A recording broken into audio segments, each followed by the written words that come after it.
It takes a lawyer or someone who, I mean, I have a PhD, but it doesn't matter. It takes someone to really challenge them monetarily, or have people show up like they are in Royal Heights, screaming for people.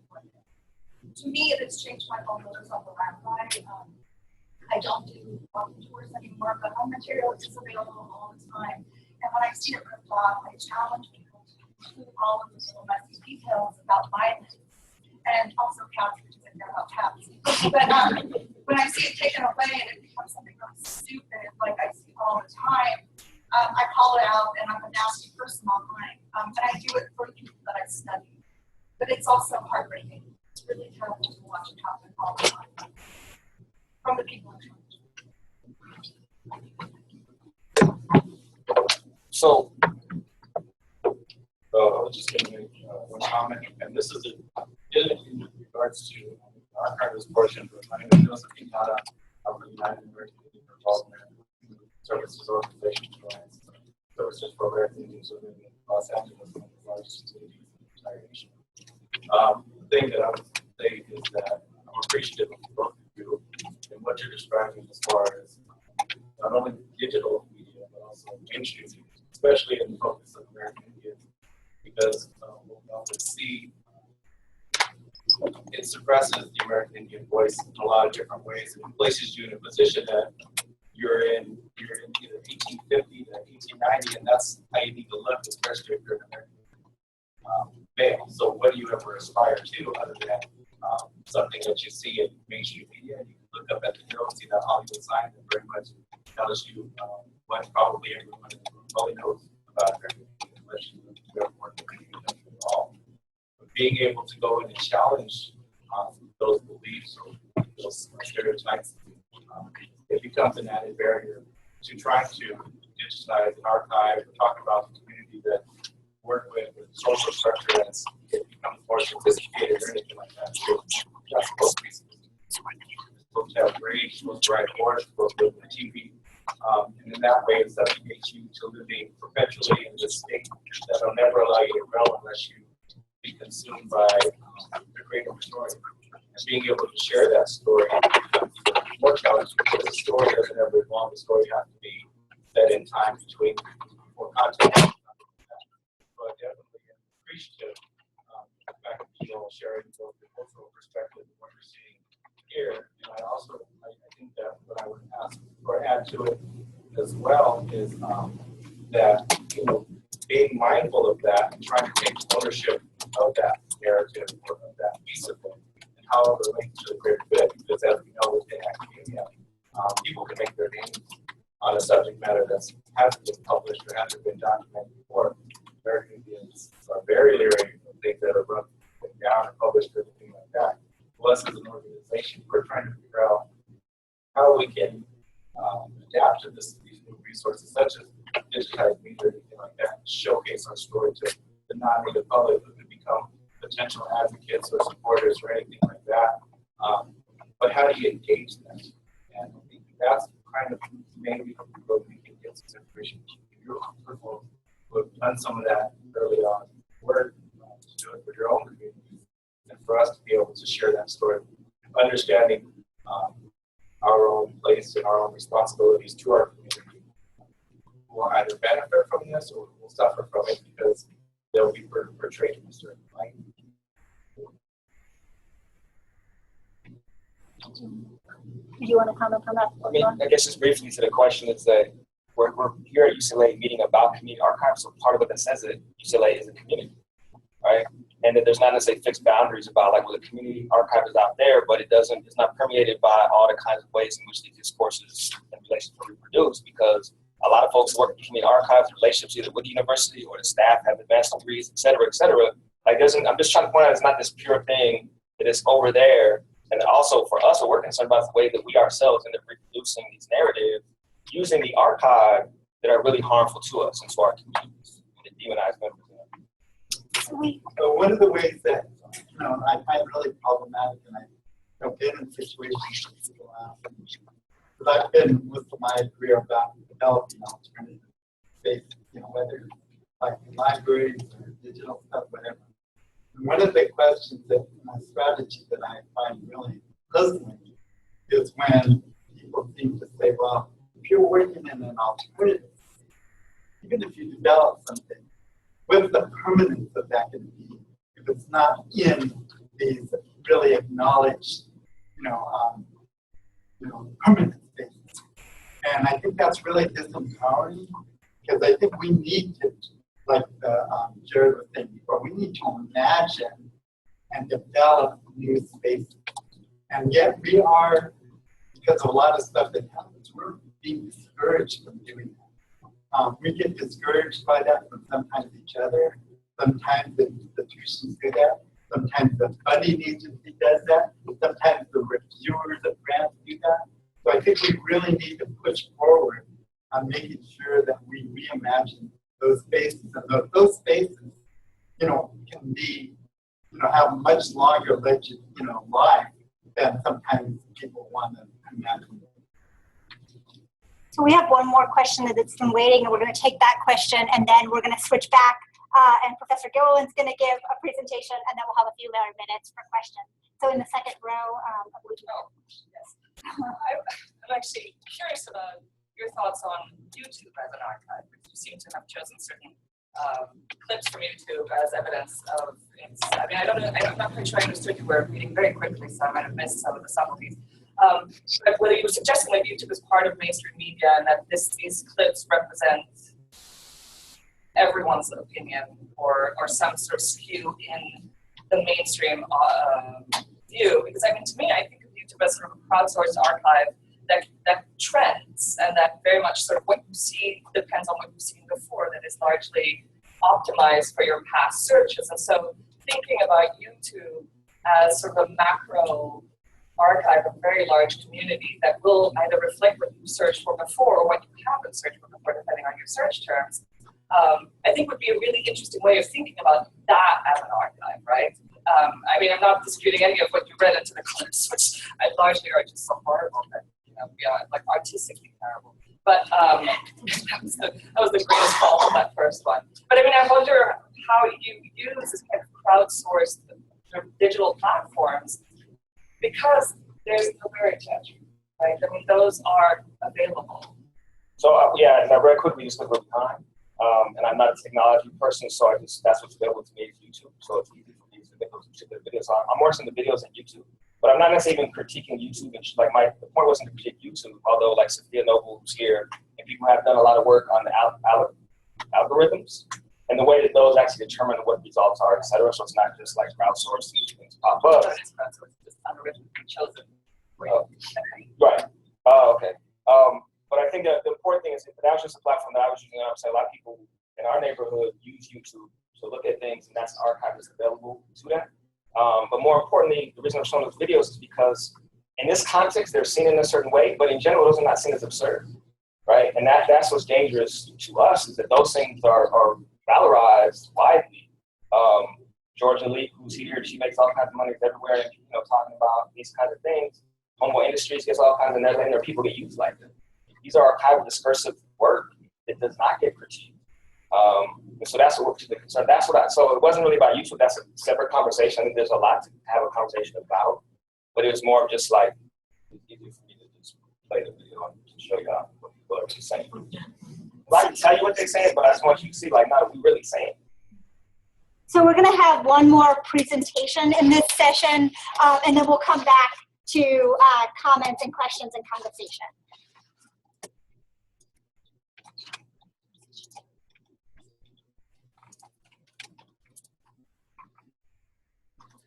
Is she there?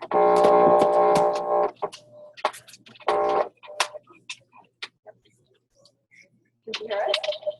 Anne, are you there? Yes, I'm here, but I'm not sure whether you can hear me or not. Can you hear me?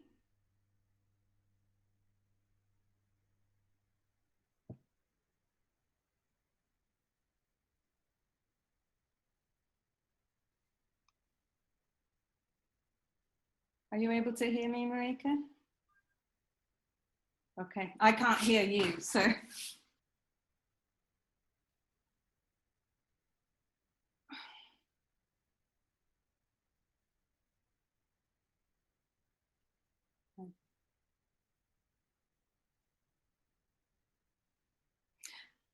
Okay, you just want me to go ahead? Okay, because I can't hear at your end, so I'm sort of working in the dark here. Yes. Okay, excellent. Okay, I really, first of all, I want to say I'm really sorry I'm not there. This is a really important forum and a really important project, and I'm honored to be on the same panel as Yusuf and Tui, and unfortunately I couldn't hear them speak, and I was asked to do something much more introductory, so I think we've kind of got this backwards now.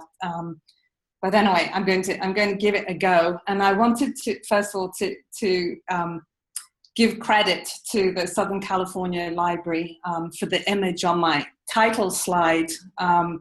I can't see Yusuf's face, but I suspect he's shaking his head right now. This is not a mural that's there any longer. It's been replaced by new murals. But for me, it's always been one of the best expressions of community archives and community archiving and the kind of meaning that they have to their communities in which they're located. The Southern California Library literally uses its own architecture and its presence on the street and in the community to express the relevance and the power of what they're doing. I did pass along my slides that I prepared for today so that anybody who wants can have a copy.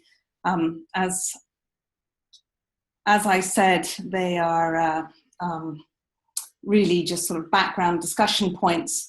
But I wanted to start by saying a few words, maybe, since I haven't heard the previous commentary, maybe they're a little controversial, but maybe they're not. Maybe they're actually in the same spirit as Tui and Yusuf's comments. I had been asked to give an academic definition of community archives and community-based archiving and how academics have been thinking about these things. But I have to confess that I am doing it with a few reservations. The term community archives, I think, is one that has been often imposed upon rather than being initially used by communities themselves. And there's a certain inherent risk of co-option by outside interests. But it is important, I think, for funders, and everybody needs funders, especially government funding agencies and philanthropic foundations. They need to see that there's some acknowledged and in the world that they move in authoritative recognition of these efforts. And the kind of labeling of community archives, which I think largely comes out of academia and the so-called community archives movement, provide that validation for funders. And another caveat I have is that I really fundamentally believe that academics should be urged to work in true ongoing partnership research on issues that have been identified as needs by the communities themselves and move beyond studies of community archiving as a phenomenon. While that is useful to us conceptually and theoretically inside the academy, I think it often marginalizes the agendas of communities and looks at them as subjects and objects of study rather than as committed individuals and groups who are engaging in meaningful cultural and historical endeavors, and often in really fundamental struggles for voice, for acknowledgement of past and continuing injustices, and for change. And I similarly worry about traditional archives, such as government archives and university archives and special collections, using this term either as a kind of dismissal of the validity of community-based archiving, or attempting to co-opt them and the content they have and the stories they tell into their own campus or collection diversification initiatives. And here again, I would call for committed and equitable partnership projects. One's very much along the lines that TWI is involved in at UC Irvine. There's some really, really wonderful work going on there. So, having said that as preamble, let me just turn and actually talk about what I was asked to talk about, which is, what is a community archive? If I can go back a slide there, I think, because I'm not controlling my own slides. Thank you. Community archives have taken on lots of different forms, and they've actually been around particularly in the United States, for a long time. We've had community archives in the South in terms of collecting material on African American communities by African Americans since after the Civil War. But we're much more conscious of it now, today. And a key distinction for a community archive is whether the archive is about a community but developed by others, or whether it's about the community and for the community and developed and managed primarily by and for that community. And we see some of that ethos being reflected in the kind of terminology that's been used in academic publications. Andrew Flynn, who is one of the leading academics in the UK looking at community archives, has a whole list of different terminology that has been used to describe these kinds of activities. Community-led, community-centric, community-based archives. Again, this idea that the community is the driver, not other people. DIY, do-it-yourself, grassroots, oppositional, participatory, independent archives. Terminology is used more in the UK than it is in the United States. Archives from the bottom up, but parallels with bottom up history as well. Community archives, actually, in terms of labeling, they may have attached themselves to this label because they see it as helping them in establishing presence or being recognized, but they do actually call themselves all sorts of different things. Besides archives, we have the Southern California Library calls itself a library. The Mamie Clayton Library and Museum use both the library and museum word, although they also have archival materials in there and other kinds of materials. The part of the world that I'm working in at the moment, which is in the countries out of the former Yugoslavia, working with refugees, working with conflict and genocide survivors, tend to use the term documentation center. In Indigenous communities, particularly in Australia, we see the term keeping places being used. It's understood to be a more, to be a term that emanates more out of those communities and less Western in connotation. And then, of course, people simply describe themselves according to a name or an acronym as well. If I can move to the next slide here. So why are there community archives? There are lots and lots of different reasons. We spend a lot of time, I know at UCLA and in our work, talking about archives, that community archives that are doing activist work and sometimes opposition work as well, but community archives are driven by all sorts of rationales, focus on common identities and experiences, a desire to give voice to communities that are historically underrepresented in mainstream archives. And a desire to use community history in activism, as well as to record and celebrate activism in action. And I think that last point is really important because it's something that is the same as more traditional archives, in that communities are documenting, they're recording themselves because they know how important it is to have their own records written from their own perspective, not written by other people about them. And they know what it is not to have a record as well. So I think that is a part of the community archive agenda that we forget about. It is more like traditional archives. If you could move just to the next slide, please.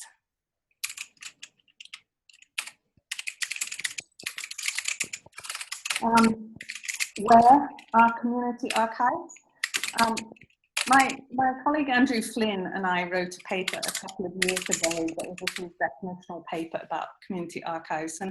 And Andrew Flynn used these two phrases, which I think are really important, because I think there's two aspects to place. There's the physical place and there's the affective place. And I think with community archives, the two often lie on top of each other. So he talks about community archives as spaces of aspiration and possibility, and community-owned spaces that are places of safety, places of resistance, places that are monuments to presence. We often, I think, get hung up on where the physical locations are and how robust those locations are, and we forget about these affective aspects, but they are extremely important. Community archives need to be in safe places inside their own communities. This may be more important even than being in stable, fixed places. And there are certainly community archives that are in stable, fixed places. They may be in buildings in their own community that weren't designed to be those kinds of repositories, but they are they have been there for a long time. The Southern California Library has been present where it's located for a very long time, maybe not purpose-built for that activity. I think Yusuf's probably already described this. I think it's a former carpet showroom as well. And then sometimes they have to keep moving as they need to, because they can't afford to stay in the space they're in, or the space is donated, or the space is sold out from under them. There are ad hoc pop-up community archives happening as well. Some community archives are actually located in other organizations or institutions, as is the case with UC Irvine. And then we also have archives without physical presence, or archives that have both physical and digital presence. The various digital media and communications technologies that are available to communities today have enabled them to express their own voices much more independently, and at relatively low costs and in more modalities. And for distributed communities, I work, for example, with diasporic communities, or communities that are under the radar, so to speak. Then digital presences and networking capabilities allow them to move and organize across space, and if desired, without physical exposure. Joyce, if you could move on.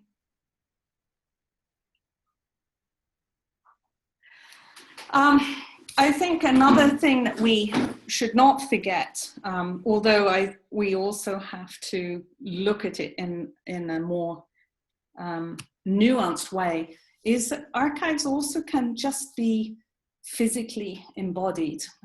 Archives, memory, identity can all be transmitted in kinetic ways, in intangible ways, through oral traditions, through ritual or performative traditions.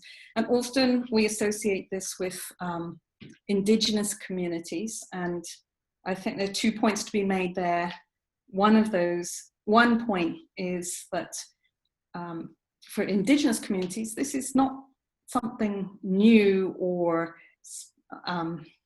special. It is their form of archive. It is a classic archive in those communities often. And so we have to be careful that we're not always conflating some of these other notions about community archives with indigenous memory keeping and record keeping, which is much older, in fact, than our more textually based practices. And the other thing is that there are other communities that also remember in these ways, communities in the performing arts, for example. And there are times when your archive literally may be embodied. It may be embodied in the form of designated or trusted living record keepers or storytellers. I think Japanese have a concept of a national living cultural treasure. Somebody who has knowledge that is embodied in themselves is really special. Community elders, and I'm not just talking about indigenous community elders, but the elders within your own community, family history keepers, heritage language speakers. Language itself is a form of living community archive. Language embodies the experiences and histories of a community in its own structure and semantics. And when a language dies, the archive dies as well. And survivors and witnesses.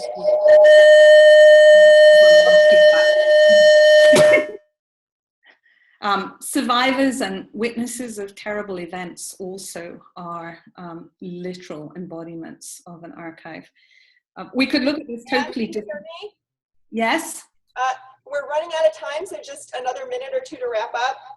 Okay, no problem. Thank you. No problem. Let me just, can we just go on one more slide here and then I'll.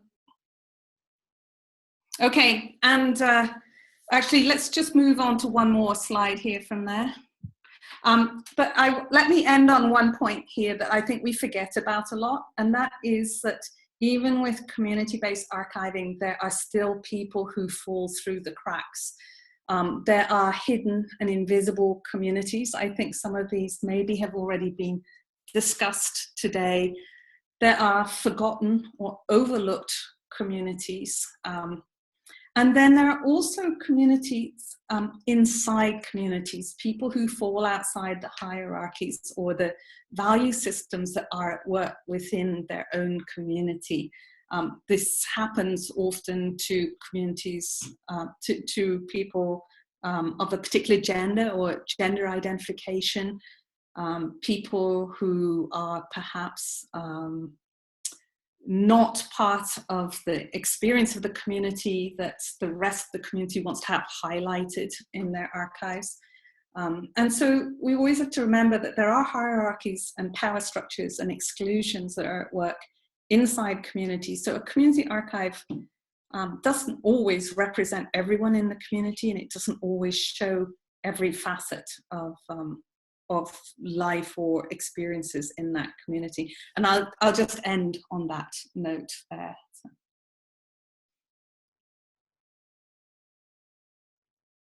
Thank you so much, Anne. We really appreciate it. No problem. Apologies for the technical issues. I think it's the East Coast is the problem, not you. Great, thank you. And thank you so much, everyone, for bearing with the technical difficulties.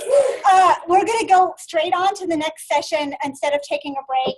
And I do hope that those of you who had other questions and comments for Thuy and for Yusuf, we'll address those with them directly or in open conversation later. Thank you so much. Thank you.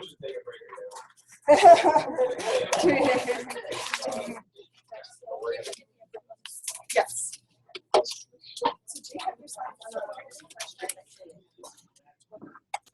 Is it easier? She has it on her laptop. Is it easier to get it on a flash drive?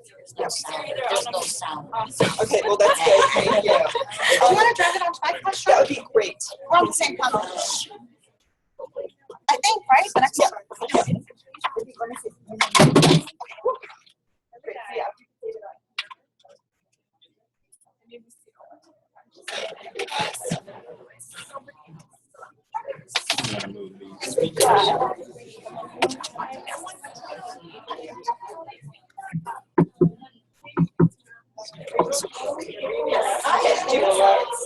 Okay, great.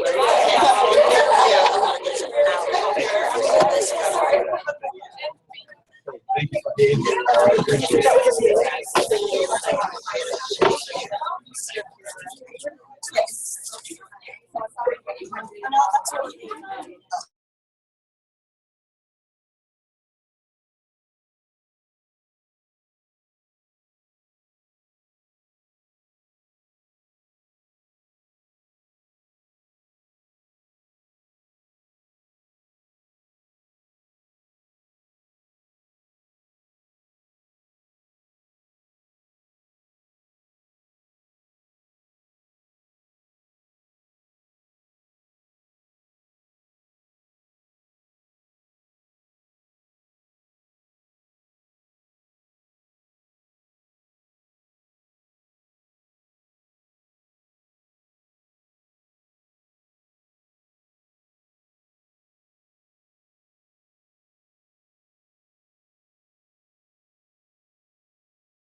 All ready to get started again?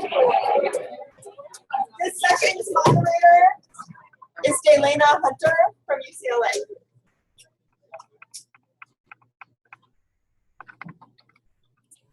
Hi, good afternoon, everyone.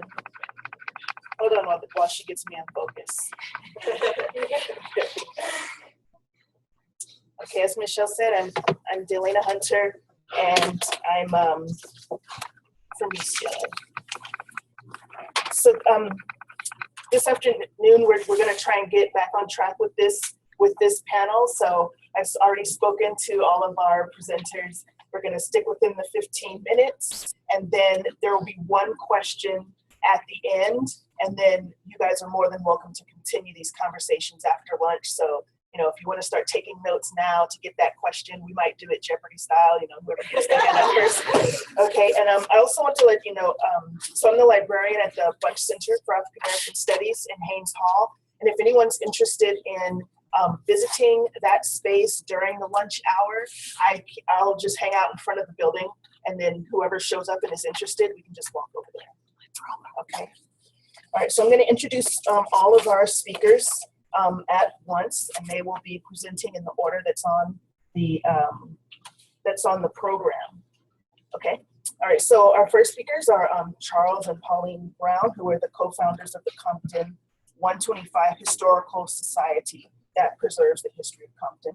Our second speaker is Sharon Sekhan, who is the founder of the Studio for Southern California History, which is a nonprofit resource dedicated to critically chronicling and sharing the region's social history in order to foster a sense of place. And then our final speaker is Amanda Wixon, who works for the Sherman Indian Museum in Riverside, California, and she's also a PhD student in history at the University of Riverside. So.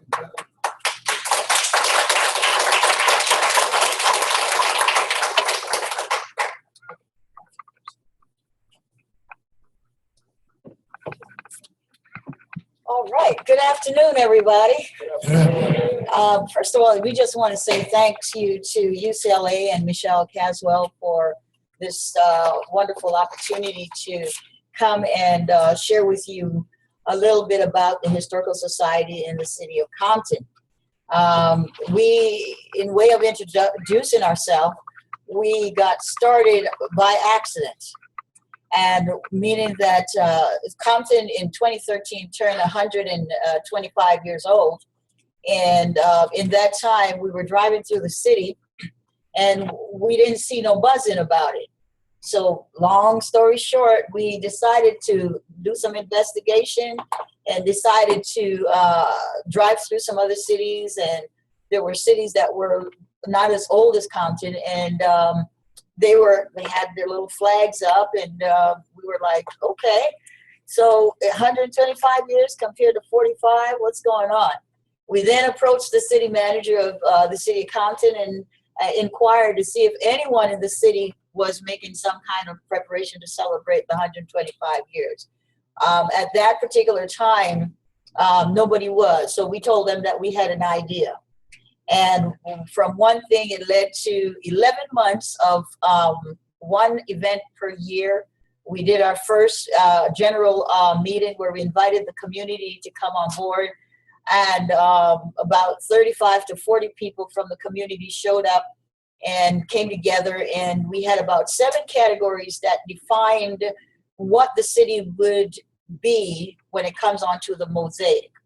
After that, finally, after we did the celebration, we had a grand opening of the new community center, which is the Dollarhide Community Center.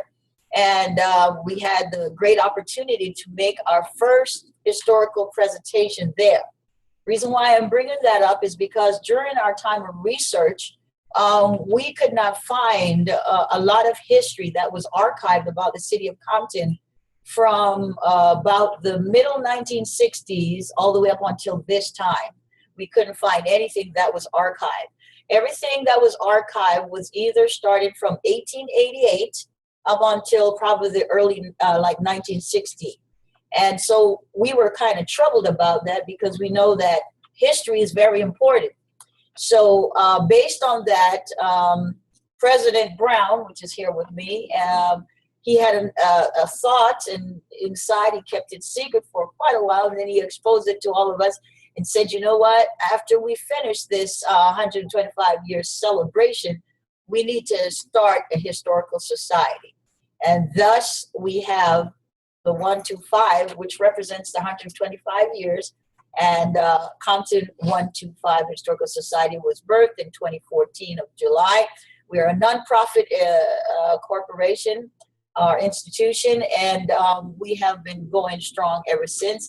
And so we're just so excited and honored to be here at UCLA to broaden and expose good things that's going on in the city of Compton. There's a lot of stereotypes out there, and what we want to do is create some other stereotypes, which when people reflect on Compton, they will see the goodness from 1888, the demographics from 1888, the culture, and all of what makes up the city of Compton up until this point. And let me tell you, Compton is a gold mine, if you don't know it. The land is rich, everything is beautiful there, and it has gone through its transition just like any other city, right? So what we're here to do is to make the focus on the city of Compton, not just be about the gang violence and, you know, breaking into people's homes, murders, and all of that. When we go out and meet people, they are so in love with Compton. There's so many people that have come out of Compton, doctors and lawyers and teachers and actors, that when they meet us at our table, they're really, really excited that we are doing what we're doing. So with that said, because of our limited time, we have a short clip that we are going to just share something, and then we're going to ask President Brown to come in and close out. Okay? Thank you. Thank you, Ms. Brown. Just a way of introduction, this is my lovely wife, my bride, my partner, and she gave you a real quick introduction on how we started. I didn't hear the 7 categories that we had, all these wonderful people who came together. There were politics, religious, sports, entertainment, and so on. But let's go to our slide, and we're going to move very quickly. I want to be in my time allotted.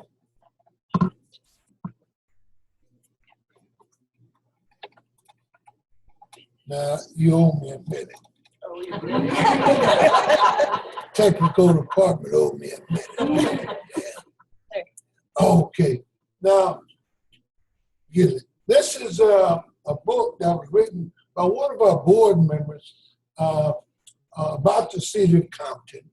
And so everywhere we go, book was written by Robert Johnson, and we have it on our table everywhere we go. Next slide.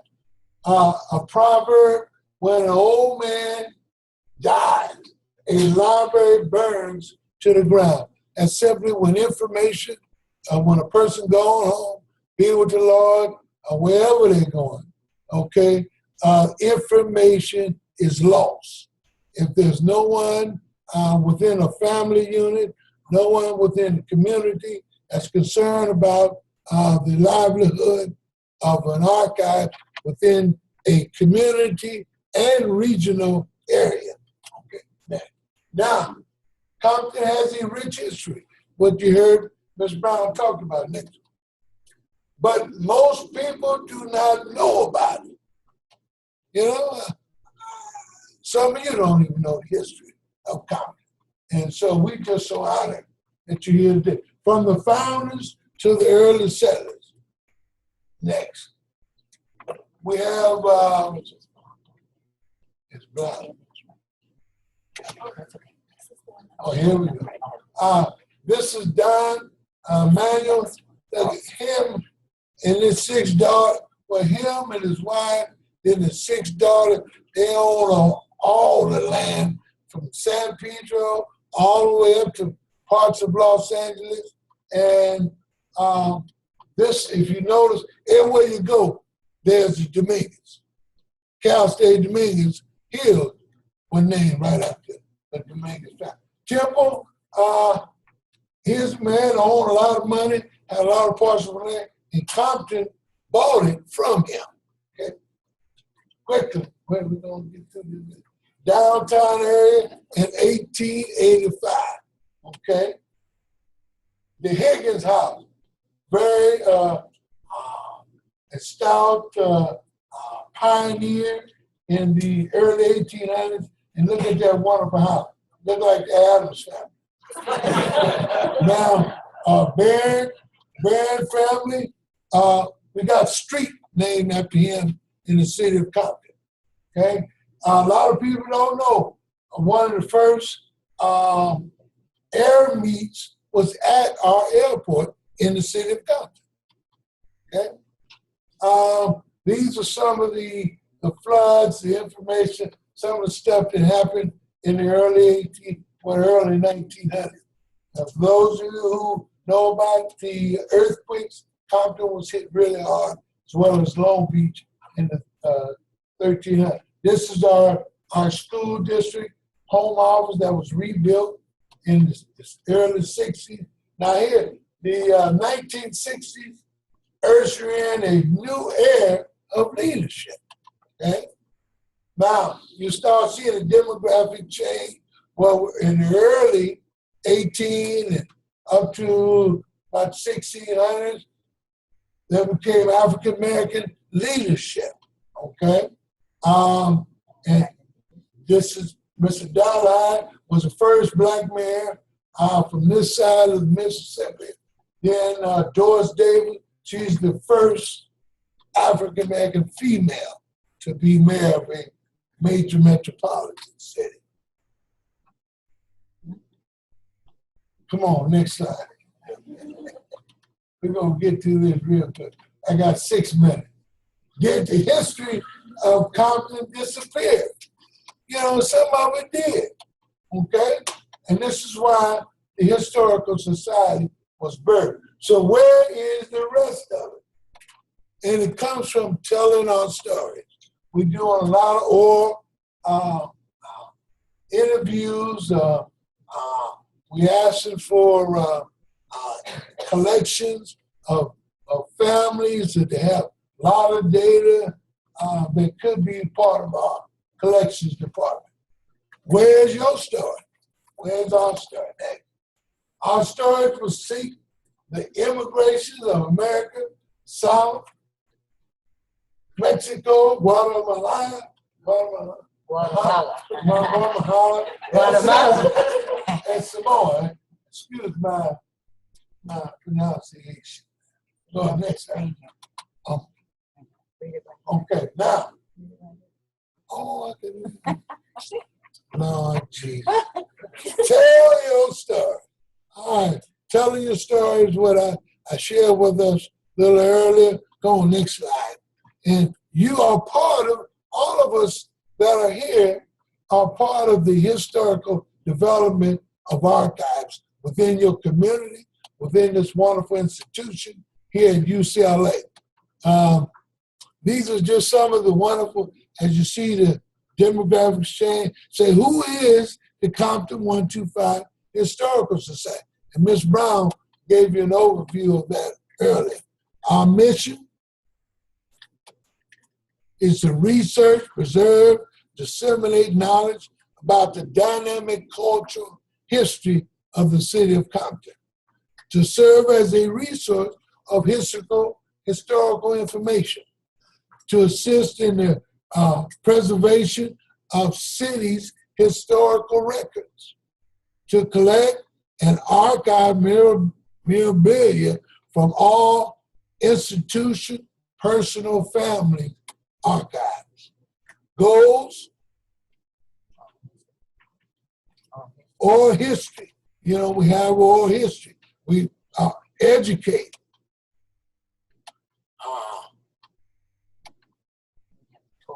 We have a tour.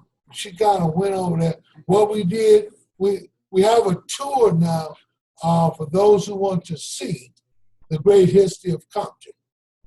And we started that in the celebration of the cities 125 years. Next. This is our little tour bus. Go ahead. There's an archive that's set up with the, we are in collaboration with the Archives and Special Collections Department at Cal State Dominguez Hills in the city of Carson. Yeah, you just stole this. Okay. These are just some of the areas where you want to be concerned about. Go ahead, next slide. I'm doing on time. Cal State Dominguez Doing Hills. well. Right here is the new library of Cal State Dominguez Hill. This library on the 5th floor has all the archives and special collections. We're blessed to have all of the data that we collected to be housed right there in the Cal State Dominguez Hill. Also, Greg Williams, who's the, what's that? I'm learning a new language too. What's that word? Curator. He's the curator and director of the Dominguez Archives and Special Collections. Real quickly. Come on, just. Okay, so these are some slides of the actual library if you've never been up there. I know we're at UCLA, but we are over at Cal State Dominguez Hills. And so if you've never been over there, these are just some of the slides where the archive is being kept. And that's an actual photo of one of the containers that have the archives in there. Now, what you're seeing here are just some of the leaders and people that, photos that we have collected. And some of the family photos. I'm just going to go through them real quickly, just for the sake of time. George W. Bush, how many knew that he came from Compton? Anybody? Okay, we got a few people. Well, yeah, he did. We need your items. This is why we are doing this. This is why we're doing this, because we want to let you know that there's some good people that came up. Maybe you don't like him, but hey, he came out of straight out of Compton. Straight out of Compton. And we got the photo to prove it. And did you notice it? Wait a minute, let me go back. I know we ran out of time. Did you notice he had a gun in his hand? Oh my God, he started the whole thing. Blame it on George W. Bush. Okay, we need your items. And your assistance, photos, books, films, arts, letters, and diaries. A collection of 10 or more items archived in the name will be going in the name. All photos will be digitized and returned, but we cannot accomplish our goals without the public. Donated collections become a member, a volunteer, okay? So thank you so much. Right.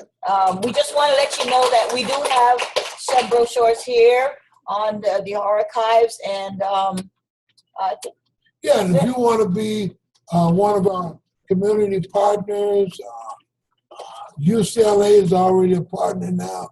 We were asked to come here. We have one of their fine students do some internship with us, and then the professor liked the paper that she wrote. She said, let me call these folks from Compton. And here we are, and we're so honored to be here. Thank you. One last thing is,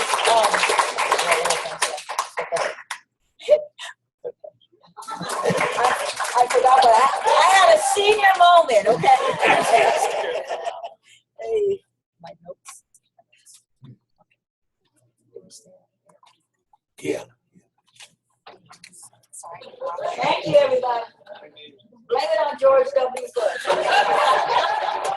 Yes. We got to fix all the problems. Just the down arrow.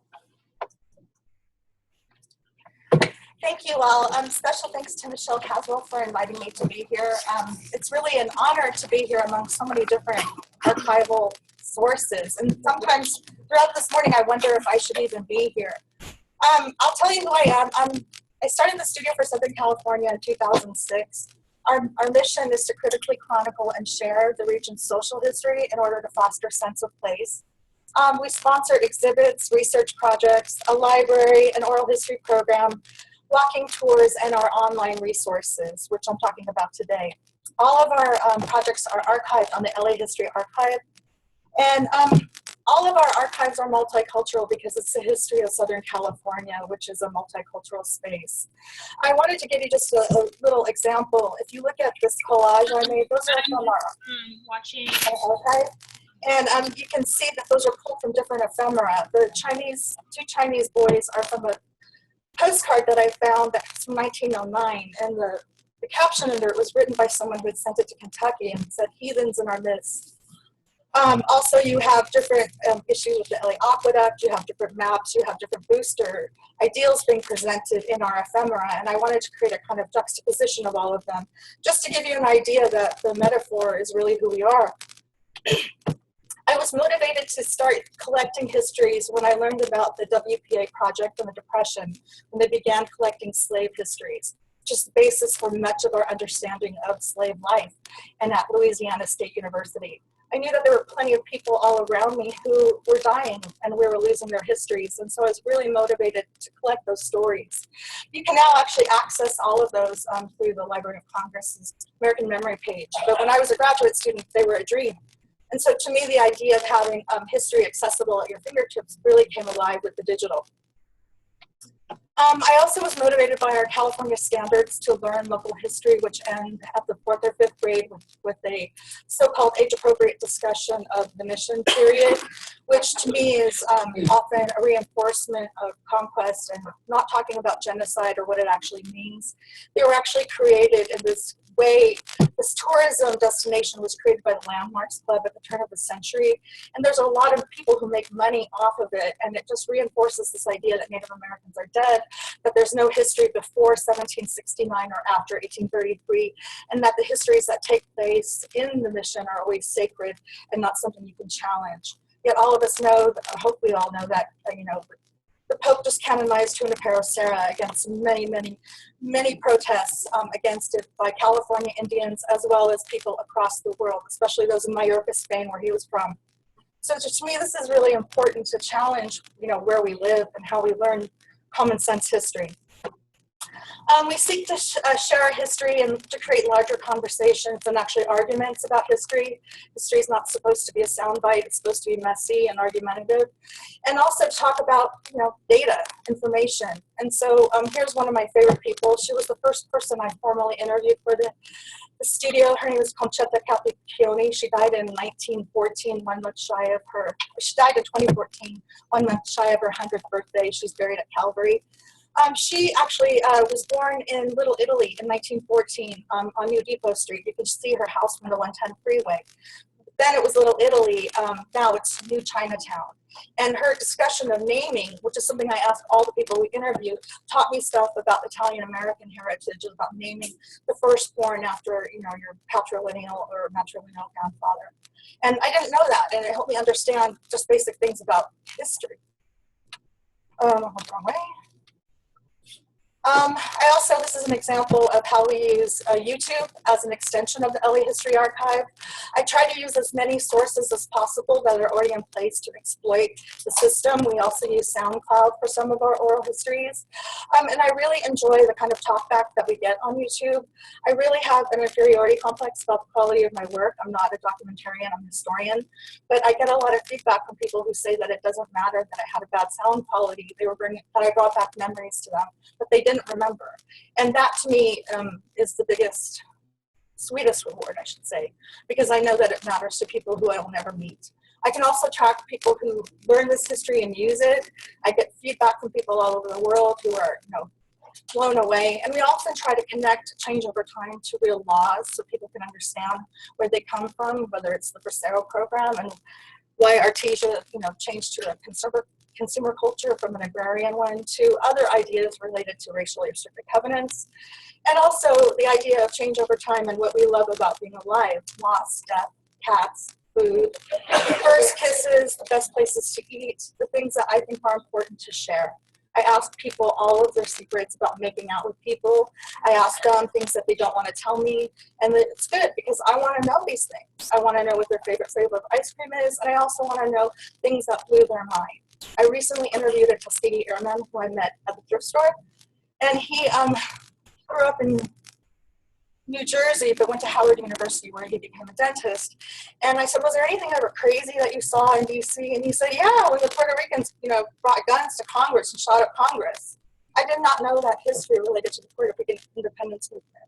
And that was a very righteous history to learn about Puerto Rico. I didn't know anything about Puerto Rico beyond what I learned in history books. So that kind of challenged my whole narrative about DC activism, laws, guns, all of that.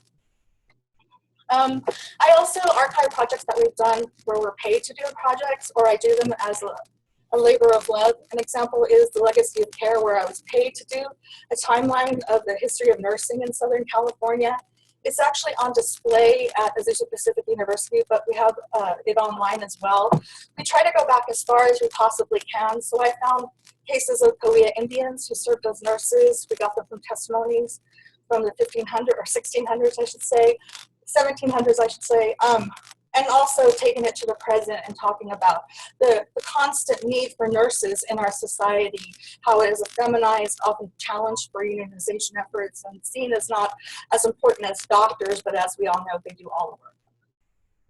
Also, I did that because my aunt had passed away. She was a nurse. She died 6 months after retiring, which always seems to be the case when you work hard. And I wanted to remember her.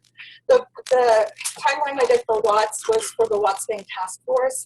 I was involved with Watts Gang's Task Force, and I would sit in the meetings, and I wanted to give them something that I could provide that was useful. So I interviewed different people who I knew in Watts, from Lucy Gonzac, who was the former Commissioner of Housing, to people within the Watts Gang Task Force, to Father Banks, who was the head priest in the church in Watts until recently, to try to get at how the Watts Gang Task Force functions, as well as to have this idea that there are amazing people who came out of Watts, like Rhodes Scholars, athletes, jazz musicians, amazing people.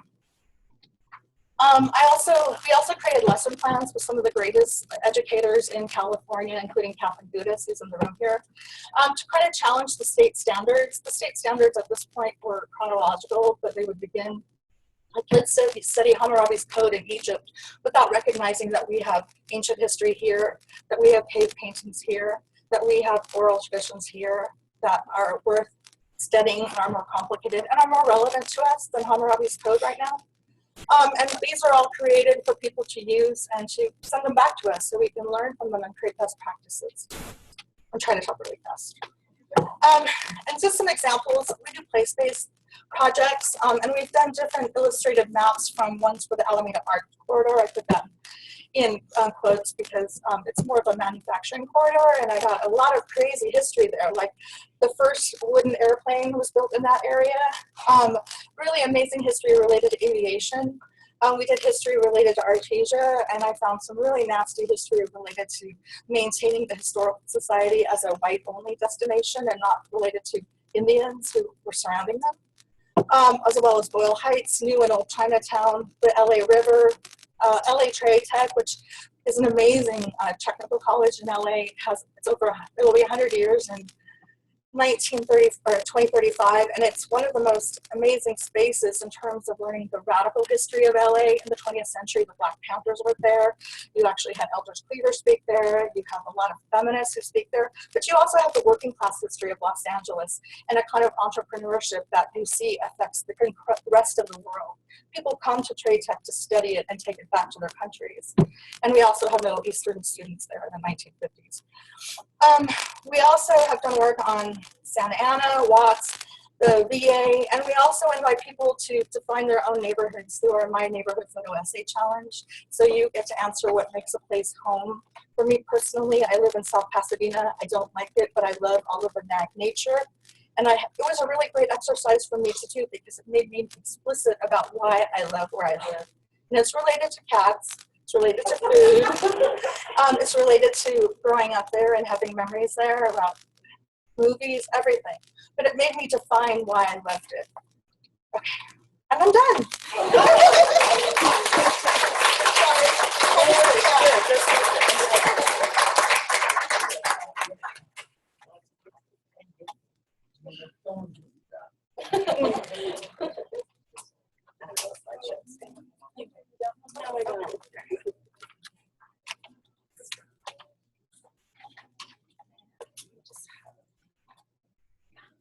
And you can minimize it if you don't want to do it yourself. Oh, that's a very good idea. I don't want to stare at myself.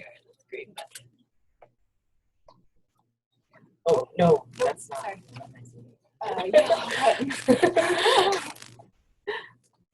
Okay. Oh, you can't. Okay. Sorry. Good morning. My name is Amanda Langston. I work in the Sherman Indian Museum. I'm going to be very brief. I did not bring a slide component, and we're all hungry anyway, so that's the best stuff I got. Usually one of the things that always happens when I'm working at the museum is somebody comes in, all ages, and says, where are the Sherman Indians? And I said, well, they're all around. And they said, no, I have an assignment, and I need to find the Sherman Indians. So I have to explain to them that there's no such thing as Sherman Indians. There's many different tribes. The school represents over 75 tribes at the moment. Over its history, it's represented 150 tribes. So nowadays, the museum is dedicated to the history of the boarding schools, specifically Sherman, but we also touch on other schools. I always start by giving visitors a little history because most people don't know it. The federal government founded Sherman Institute in 1902. It was the last of the 25 off-reservation boarding schools. It was modeled after the Carlisle Industrial Indian School in Pennsylvania, which was founded, of course, to kill the Indian and save the man, I think is the quote most often quoted. At the school, it promoted a program of civilization through assimilation, and while it did teach rudimentary academic skills, it mostly pushed a vocational program, which many people, like recently Kevin Rooney from Riverside, has published a book about Native labor in Riverside. The school received accreditation in 1971 and changed from Sherman Institute to Sherman Indian Schools, so today, and currently there's about 400 students yearly. So the museum itself is housed in one of the original buildings, the administration building built in 1901. The rest of the buildings on the campus were torn down in the 1960s and 70s for earthquake prevention. So there's currently only 2 original buildings. It was registered as a historical landmark, I think in 1988, something like that. The museum itself was started by the alumni group, who at that time was very, very active, very supportive of the museum. And the stipulations it was established under was that it would cost nothing to the school or the bureau to run. So that policy still holds today. We have absolutely no funding. They just provide the electricity. Completely volunteer staff. The director of the museum is now Lorraine Siswalk, which some of you may know, and she's the cultural traditions leader for the school, but that's her primary role in the museum is strictly volunteer. In 1994, it was taken over by the Department of Interior under the Museum Management Program, but they're more primarily concerned with just the ethnographic collections and not documents. The documents, images, school bulletins, yearbooks. When the museum was founded, they were located all over the school. Now they're all housed in the museum, but in different areas, what some people might call a broom closet, but we call our archival storage area. I didn't bring any pictures, but we're very proud of it anyway. So thousands and thousands of images, documents, like I said, letters from the administration to community members, to tribal community members, to Indian agents, letters from parents requesting their children, letters from parents wondering what happened to their child, if they were sick, if they died. So sensitive materials in addition to just regular enrollment records. One of the interesting things that people are usually very interested in at Sherman is some of the descriptions of students and their comportment at school, because occasionally the teachers would write reports about each of the students, so that really reveals a lot about what was going on at the school.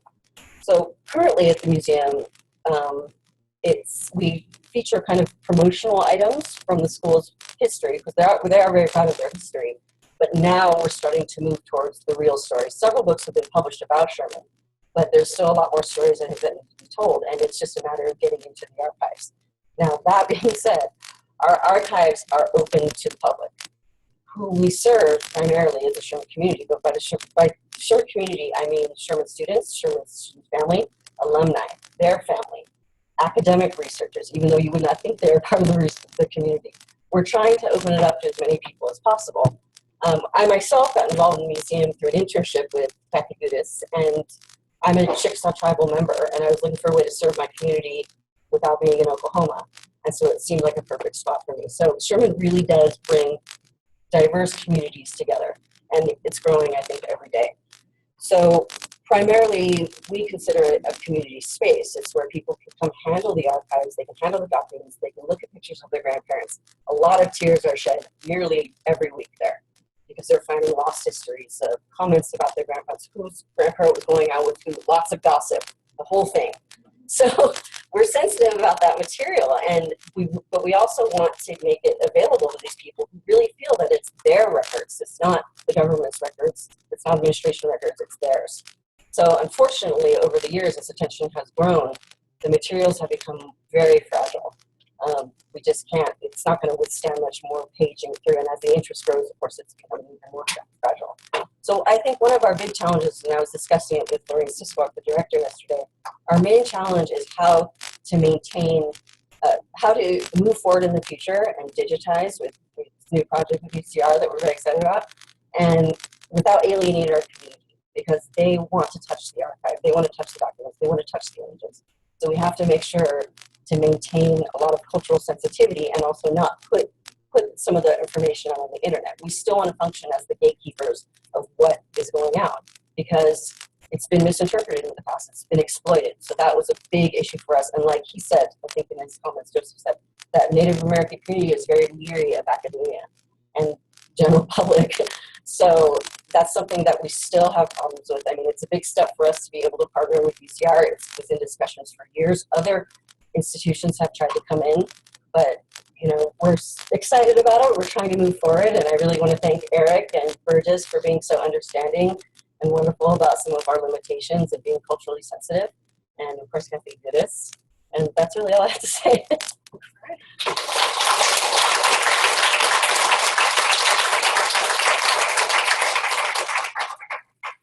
All right, so it looks like we literally have 1 minute until lunch. That's what it says. So who has a question? Wait. You gotta claim it.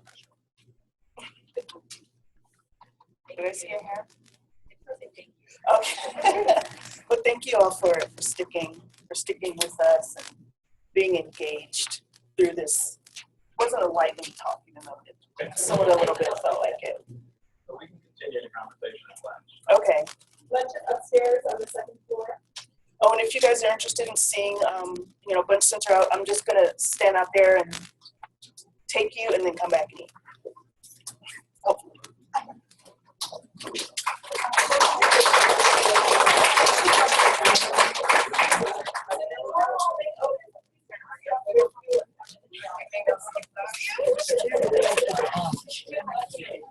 Yeah, I mean, I just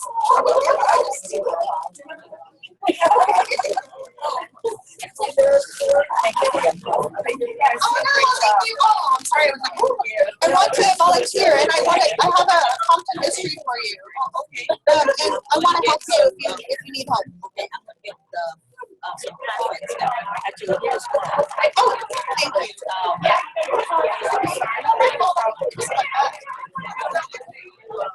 But really, I did an interview with the guy who was a paramedic in Compton, and then